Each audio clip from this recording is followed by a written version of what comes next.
مصر کا ایک امیر بزنس مین تھا۔ اس کی عمر 50 سال کے لگ بھگ تھی کہ ایک دن اس کو دل میں تکلیف کا احساس ہوا، اور جب اس نے قاہرہ کے سب سے بڑے ہسپتال میں اپنا علاج کرایا تو انہوں نے معذرت کرتے ہوئے اسے یورپ جانے کا کہا۔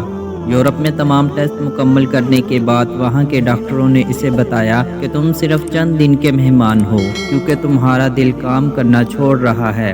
وہ شخص بائی پاس کروا کر مصر واپس آ گیا اور اپنی زندگی کے باقی دن گن گن کر گزارنے لگا۔ ایک دن وہ ایک دکان سے گوشت خرید رہا تھا جب اس نے دیکھا کہ ایک عورت کسائی کے پھینکے ہوئے چربی کے ٹکڑوں کو جمع کر رہی ہے۔ اس شخص نے عورت سے پوچھا، تم اسے کیوں جمع کر رہی ہو؟ عورت نے جواب دیا کہ گھر میں بچے گوشت کھانے کی ضد کر رہے تھے، چونکہ میرا شوہر مر چکا ہے اور کمانے کا کوئی ذریعہ بھی نہیں ہے، اس لیے میں نے بچوں کی ضد کی بدولت مجبور ہو کر یہ قدم اٹھایا ہے۔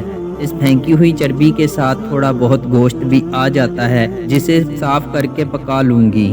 بزنس مین کی آنکھوں میں آنسو آ گئے۔ اس نے سوچا، میری اتنی دولت کا مجھے کیا فائدہ، میں تو اب بس چند دن کا مہمان ہوں، میری دولت کسی غریب کے کام آ جائے اس سے اچھا اور کیا۔ اس نے اسی وقت اس عورت کو کافی سارا گوشت خرید کر دیا اور کسائی سے کہا، اس عورت کو پہچان لو اور جب بھی آئے اور جتنا بھی گوشت مانگے اسے دے دینا اور پیسے مجھ سے لے لینا۔ اس واقعے کے بعد وہ شخص اپنے روزمرہ کے معمولات میں مصروف ہو گیا۔ کچھ دن اسے دل میں کسی تکلیف کا احساس نہ ہوا تو اس نے قاہرہ میں موجود لیبارٹری میں دوبارہ ٹیسٹ کرائے۔ ڈاکٹروں نے بتایا کہ رپورٹ کے مطابق آپ کے دل میں کوئی مسئلہ نہیں ہے، لیکن تسلی کے لیے آپ دوبارہ یورپ میں چیک اپ کروا آئیں۔